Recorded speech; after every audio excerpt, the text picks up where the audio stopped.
Hello students, welcome back to our online classes. I, Mrs. Jaya, your Hindi teacher. So students, today in this video we are going to study chapter number 11 of our Naveen Pallav book. And the name of the chapter is Hockey. Part 11 Hockey.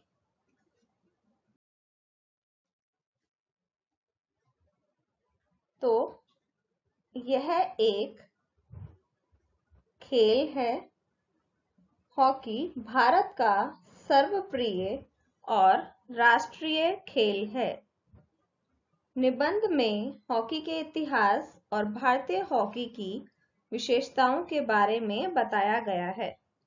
तो बच्चों, इस पाठ में हम hockey खेल के विषय में पढ़ेंगे और हॉकी हमारा राष्ट्रीय खेल है।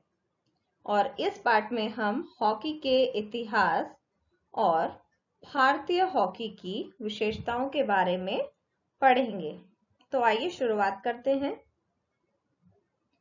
हॉकी भारत का एक लोकप्रिय एवं राष्ट्रीय खेल है।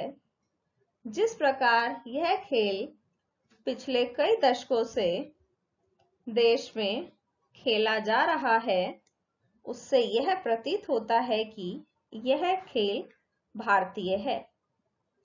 तो जो हॉकी खेल है वो भारत में बहुत ज्यादा लोकप्रिय है और यह भारत का राष्ट्रीय खेल है। तो जिस प्रकार से बहुत समय से, कई दशकों से देश में यह खेल खेला जा रहा है, तो उसको देखते हुए हमें ऐसा प्रतीत होता है कि मानो यह कोई भारतीय खेल है।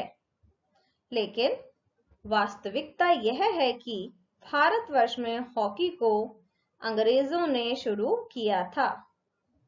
भारतीय इस खेल में दक्ष हो गए और अंतरराष्ट्रीय मैचों में विजय प्राप्त करके नाम कमाया।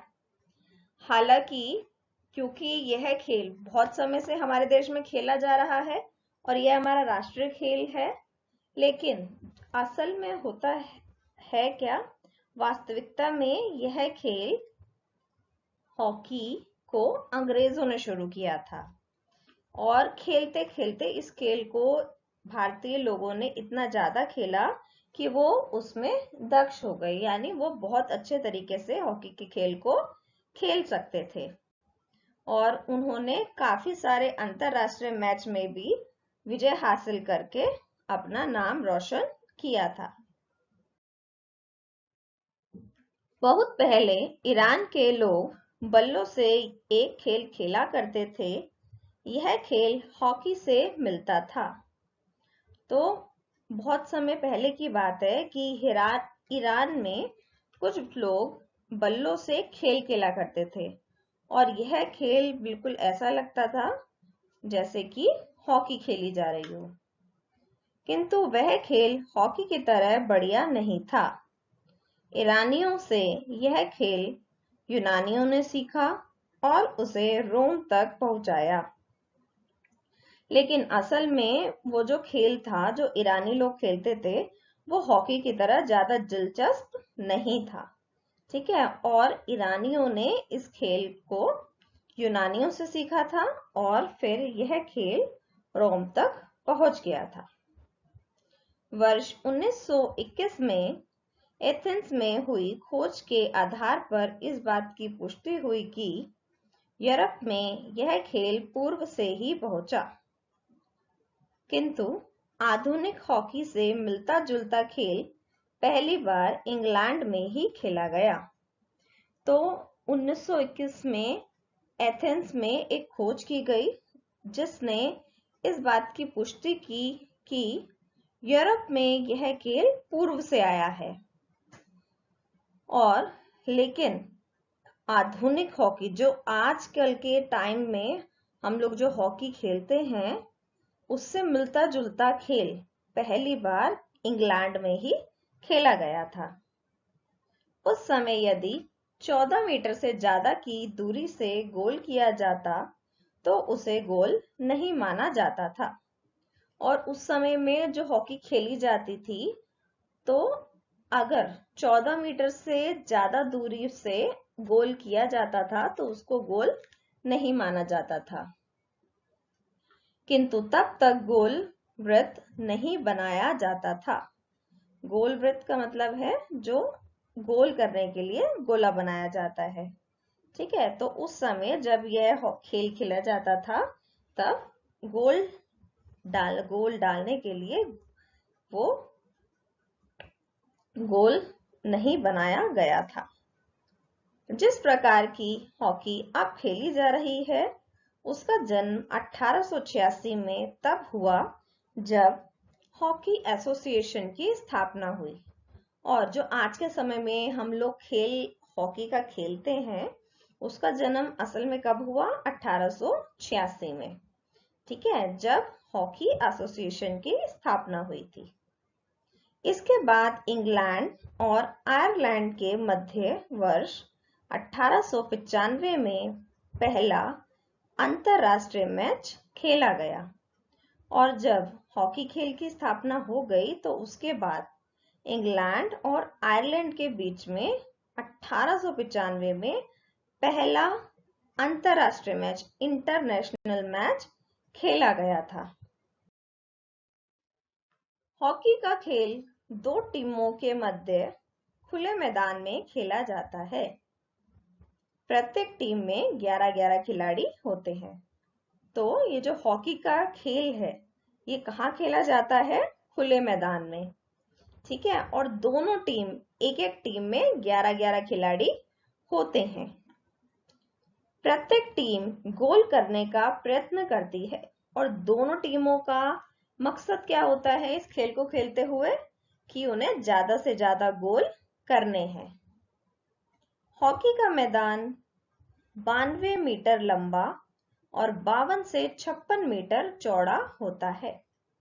तो जिस मैदान में हॉकी को खेला जाता है वह मैदान 92 मीटर की लंबाई होती है उसकी और 52 से 56 मीटर तक वह मैदान चौड़ा होता है।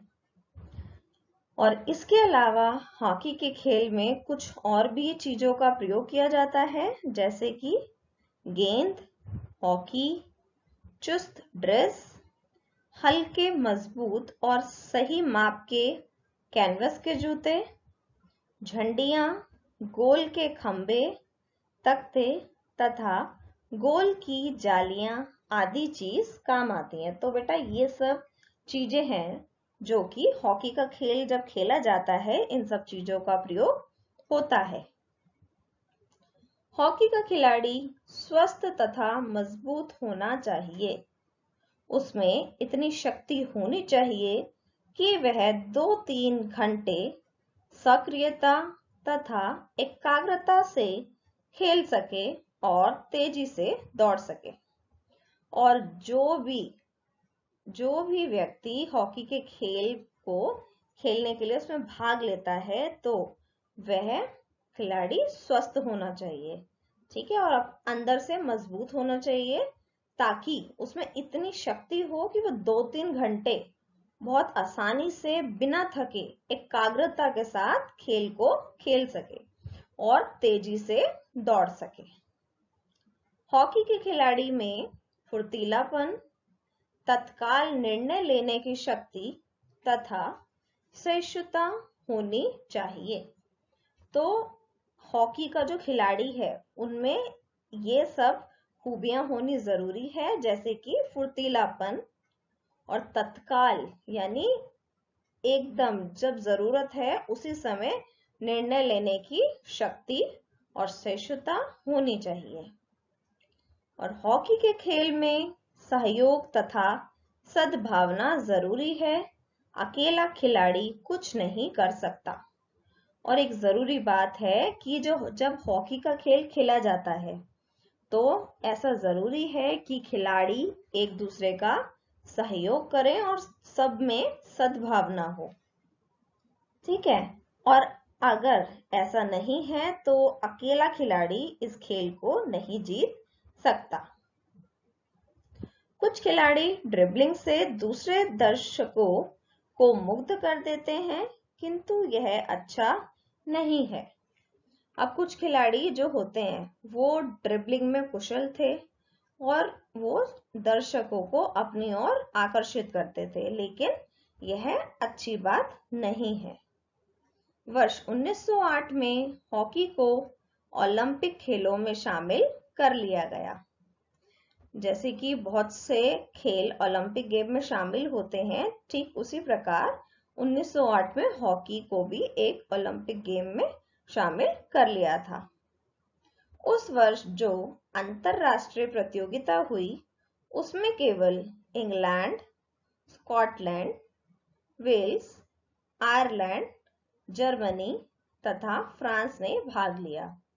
और उस समय जब हॉकी का खेल ओलंपिक खेल में शामिल हुआ तो उस वर्ष अंतरराष्ट्रीय प्रतियोगिता हुई थी जिसमें कुछ देशों ने भाग लिया था, जैसे कि इंग्लैंड ने, स्कॉटलैंड ने, वेल्स, आयरलैंड, जर्मनी और फ्रांस ने। पहले हॉकी के खेल में भरपूर मनोरंजन प्रदान करने की ओर ध्यान दिया जाता था। अब यह खेल विजय पराजय को ध्यान में रखकर खेला जाता है। बेटा पहले के समय में जो हॉकी का खेल था सब लोग केवल उसको क्यों खेलते थे? जिससे कि उनका मनोरंजन हो सके, ठीक है। लेकिन आज के समय में यह जो हॉकी का खेल है वो क्यों खेला जाता है? केवल जीत हार के लिए, विजय पराजय को ध्यान में रखकर यह खेल खेला जाता है। भारत ने ओलंपिक हॉकी में सन 1928 में पहली बार भाग लिया। और भारत देश ने ओलंपिक हॉकी में पहली बार भाग कब लिया? 1928 में। भारत ने अंतिम स्पर्धा में हॉलैंड को 30 गोल से पराजित करके हॉकी जगत में अपने नाम का सिक्का जमा लिया। और 1928 में उन्होंने भाग लिया था और भारत ने अंतिम स्पर्धा में जो आखिरी मैच था उसमें उसने हॉलैंड देश को 30 गोलों से हरा दिया था और जिस वजह से भारत का नाम रोशन हो गया था और भारत का हॉकी जगत में अपने नाम का सिक्का जमा लिया था। 4 वर्ष बाद लॉस एंजल्स में भारत ने फिर से स्वर्ण पदक प्राप्त किया था। भारतीय खिलाड़ी ड्रिबलिंग में कुशल थे। 1936 की भारतीय हॉकी टीम के कप्तान मेजर ध्यानचंद थे, जिन्हें हॉकी का जादूगर भी कहा जाता है। और जो भारत के खिलाड़ी थे वे हॉकी में ड्रिबलिंग में कुशल थे, ठीक है। और 1936 की भारतीय हॉकी टीम के कप्तान जो उनके कैप्टन थे मेजर ध्यानचंद, जिनको हॉकी का जादूगर भी कहा जाता था। उन जैसा हॉकी का जादूगर विश्व में अभी तक नहीं हुआ है। और जो मेजर ध्यानचंद थे वो हॉकी खेलने में इतने कुशल थे कि उनके जैसा आज तक कोई भी हॉकी नहीं खेल पाया है, इसलिए उन्हें क्या बोलते थे? हॉकी का जादूगर। देश में अभी हाल ही में उनका 100वां जन्मदिन मनाया गया। भारतीय खिलाड़ियों का गेंद पर सदैव नियंत्रण रहता था और वे पास देने में भी कुशल थे। और जो भारतीय खिलाड़ी थे वो जब भी हॉकी खेलते थे उनका अपनी गेंद पर बहुत ही अच्छा नियंत्रण था और वे एक दूसरे को बॉल पास करने में इस चीज में भी बहुत ही कुशल थे। प्रत्येक खिलाड़ी प्रतिरक्षा तथा आक्रमण करना जानता था। तो जो हॉकी के खिलाड़ी थे वो हॉकी के खेल को खेलने में बहुत ही निपुण हो चुके थे, कुशल बन चुके थे। प्रत्येक भारतीय खिलाड़ी में टीम की भावना थी, वे राष्ट्र के लिए खेलते थे। और जो भारतीय खिलाड़ी थे वो हॉकी के खेल को प्रेम से खेलते थे और जब वह इस खेल को खेला करते थे तो उनके मन में टीम की भावना थी और वह इस खेल को देश के लिए खेला करते थे। सो नाउ बेटा चैप्टर इज ओवर। सो जीवन मूल्य, खेल से टीम भावना का विकास होता है। तो इस पाठ से हमें यह सीखने को मिला कि किसी भी खेल को खेलने से टीम की भावना का विकास होता है। So now beta, I hope the chapter is very clear to all of you.